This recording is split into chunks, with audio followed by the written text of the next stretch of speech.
This bulletin is brought to you by Badi University. Good evening Himachal. Solan में आज नगर परिषद के कर्मचारियों के साथ हुई बदसलूकी को लेकर सोलन पुराने डीसी ऑफिस चौक पर धरना प्रदर्शन किया गया। करीब 5 घंटे तक चले इस धरने प्रदर्शन में पुलिस और प्रशासन द्वारा भी कई बार इन लोगों को वहां से उठाकर इनकी मांग पूरी करने की कोशिश की गई, लेकिन जब तक उनकी मांग पूरी न हुई तब तक वे नारेबाजी कर रोड जाम करते रहे।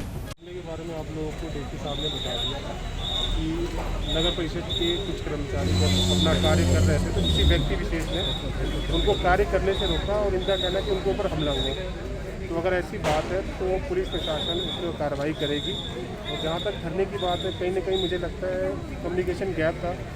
पहले ये आपसी तौर पे चाहते थे कि कुछ मामला सुलझ जाए, माफ़ी मांग ले। जब वो नहीं हुआ तो कहीं ना कहीं इनको कम्युनिकेशन गैप हुआ और ये धरने पे बैठ गए। अगर ये मामला पुलिस ने अभियोग इसके ऊपर स्टार्ट कर दिया है तो माफ़ी वाली बात नहीं रह जाती, क्योंकि कानून में ऐसा कोई प्रावधान नहीं है।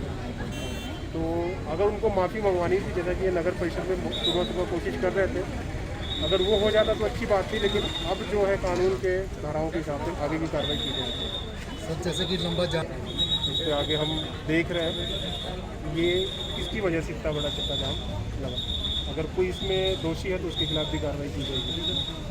आज ये जो यहाँ पर हमारे जो नगर परिषद के सफाई कर्मचारी हैं, इनकी शिकायत थी कि इनके साथ ये सुबह किसी का कोई जो होर्डिंग्स लगे हैं उसको हटाने गए तो इनके साथ किसी ने झगड़ा किया, बदतमीजी की। इस सिलसिले में इन्होंने पहले नगर परिषद में शिकायत दी हुई और वहाँ पर जब ये मामला नहीं सुलझा तो इन्होंने यहाँ पर आकर ओल्ड डीसी ऑफिस चौक पर धरना प्रदर्शन किया।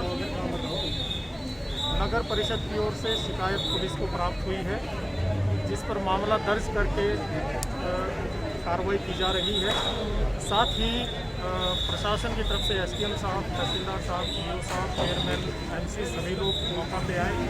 इन सभी लोगों से बातचीत की गई और बातचीत के बाद इन लोगों ने यहाँ से जो धरना प्रदर्शन अपना समाप्त कर दिया है और अब जो है थाने में जो भी शिकायत इनकी है उस पर नियमानुसार कार्रवाई दोनों पक्षों की सहमति के अनुसार जैसा भी बनेगा बनेगा। सर, जैसे कि उनका कहना था कि देखिए, ऐसा है कि माफ़ी मंगवाने की जहाँ तक बात है, कानून में ऐसा कोई प्रावधान नहीं है।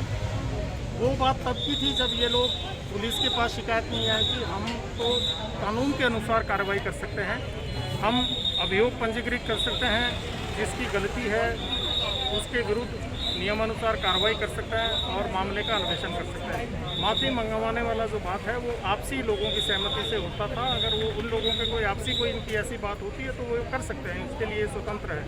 लेकिन पुलिस और प्रशासन माफ़ी मंगवाने का काम नहीं कर सकता है, क्योंकि हम लोग तो नियमानुसार ही कार्रवाई कर सकते हैं। अब देखते हैं इसमें जो भी देखेंगे, इन्होंने कोई इसकी अनुमति ली थी इस धरना प्रदर्शन की कि नहीं, और यदि ऐसा नहीं हुआ तो जो भी नियम अनुसार कार्रवाई बनेगी वो की जाएगी।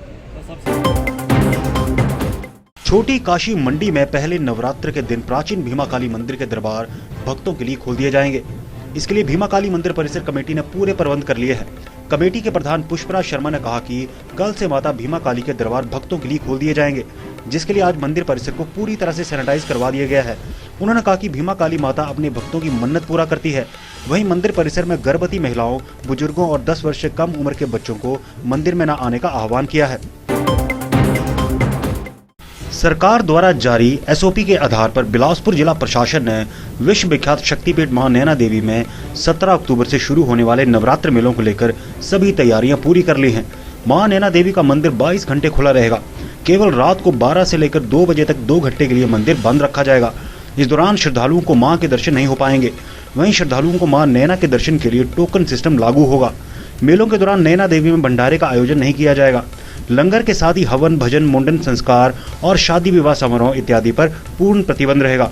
नारियल और प्रसाद के चढ़ावे पर भी रोक रहेगी। मंदिर न्यास के आयुक्त व उपायुक्त राजेश्वर गोयल ने बताया कि गत वर्षों व नवरात्रों में जिस प्रकार से श्रद्धालुओं की संख्या रहती है उसके मुताबिक 22 घंटे पर्याप्त रहेंगे। सोशल डिस्टेंसिंग का विशेष ध्यान रखने के लिए कार्य योजना तैयार कर ली गई है। नवरात्रों में श्रद्धालु आते हैं, नाइट स्टे ऐसा कोई वैसे तो नहीं है? नहीं, उसमें ना ऐसा है कि मंदिर के अंदर नहीं रहेंगे। नहीं, जैसे सराय मंदिर नहीं, वो तो चलेंगे। अच्छा वो तो हाँ, ऐसा है ना, आप देखो जो हमारी नीचे मातृ है, कोई समस्या आती है तो उसी के अनुरूप जो है, क्योंकि एक नई चीज़ है ऐसे हालात में। भीड़ नियंत्रण के विषय में बात कर रहे थे, दर्शनों के विषय में बात कर रहे थे, तो मैं बताना चाहूँगा कि जो मंदिर है हमारा 22 घंटे दिन में खुला रहेगा। रात मध्य रात्रि 12 बजे से 2 बजे तक 2 घंटे दर्शन नहीं होंगे और बाकी 22 घंटे जो है इस दौरान में दर्शन जो हैं वो होंगे माता के। और इसमें मतलब जैसे टोकन सिस्टम का मैंने जिक्र किया, तो हम आशा करते हैं कि जितना जो गत वर्षों में, गत नवरात्रों में जिस प्रकार से जिस संख्या में श्रद्धालु आते हैं, उसको देखते हुए ये 22 घंटे पर्याप्त रहेंगे और व्यवस्था हमारी उसी प्रकार से रहेगी कि सोशल डिस्टेंसिंग को देखते हुए हम उसको रेगुलेट करें। वो पूरा जो है कार्य योजना हमने बनाई। जिला हमीरपुर के उपमंडल बड़सर के ग्राम पंचायत बल बिहाल के अगमी गांव में तेंदुए की दहाड़ से सुबह सवेरे हड़कंप मच गया। जब आवाज की तरफ ग्रामीणों द्वारा ध्यान दिया गया तो यह आवाज एक खाली मकान से आती हुई सुनाई दी। मकान मालिक संजय कुमार ने जब पास जाकर देखा तो वहां एक तेंदुए का बच्चा दहाड़ रहा था। इसी बीच लोगों द्वारा वन विभाग अधिकारियों को सूचना भी दे दी गई। इस दौरान तेंदुए को पकड़कर गोपालपुर भेजने की व्यवस्था की गई।